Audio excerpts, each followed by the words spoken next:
Piyodaning hayotini qutqaraman deb daraxtga urilgan avtomobil haydovchisi sud qarorlariga e'tiroz bildirmoqda. Effektuzga Namangan viloyati Norin tumanida yashovchi Shamsiddinov Shavkatjon murojaat yo'llab, o'zi ishtirok etgan yo'l transport hodisasi va undan keyingi jarayonlar yuzasidan qator savollarni o'rtaga tashladi. Murojaatchining ma'lum qilishicha, 2025-yil 8-iyun kuni tungi soat 2:00 larda tez yordam bo'limiga biriktirilgan Volkswagen Caddy 5 rusumli xizmat avtomashinasida harakatlanayotgan vaqtda avtohalokat sodir bo'lgan. Uning aytishicha, yo'lga kutilmaganda piyoda chiqib qolgan va haydovchi uning hayotini saqlab qolish maqsadida rulni chetga burgan. Oqibatda avtomobil daraxtga urilgan. Hodisa natijasida avtomashinadagi fuqarolar turli darajadagi tan jarohatlari olgan va holat yuzasidan tergov harakatlari olib borilgan. Keyinchalik 2025-yil 2-dekabr kuni Norin tuman sudida mazkur ish ko'rib chiqiladi.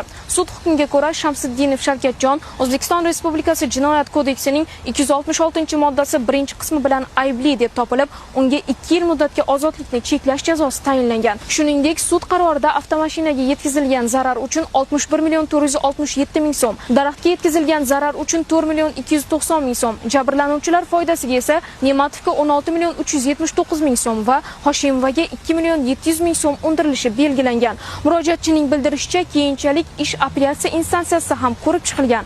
Biroq birinchi instansiya sudi chiqargan hukm o'zgarishsiz qoldiriladi. Shamsiddinov aynan shu jarayonlarda ayrim holatlar yetarli darajada o'rganilmagan bo'lishi mumkinligini ta'kidlamoqda. Uning iddao qilishicha, avtohalokatdan so'ng davolanish jarayonida berilgan ayrim tibbiy hujjatlarda olgan jarohatlari to'liq aks ettirilmagan. Murojaatchining aytishicha, Respublika shoshilinch tibbiy yordam ilmiy markazining Namangan filialida davolanganidan so'ng berilgan xulosada qovurg'a suyaklari singani qayd etilmagan. Rentgen tekshiruvlari natijalarida ham jiddiy patologik o'zgarishlar aniqlanmagani ko'rsatilgan. Biroq oradan ko'p o'tmay Norin tuman tibbiyot birlashmasida o'tkazilgan qo'shimcha tekshiruvlarda uning o'ng tomondagi 5 ta qovurg'alari singani aniqlangan. Fuqaroning ta'kidlashicha, keyinchalik o'tkazilgan kompyuter tomografiyasi tekshiruvi ham ushbu tashxisni tasdiqlagan. Murojaatchi yana bir masalaga e'tibor qaratmoqda. Uning so'zlariga ko'ra, 2025-yil 7-iyun sanasi bilan rasmiylashtirilgan yo'l varaqasida uning nomidan imzo qo'yilgan. Biroq u mazkur imzoni o'ziga tegishli emasligini bildirdi. Murojaatchi vakolatli organlardan mazkur holatlar bo'yicha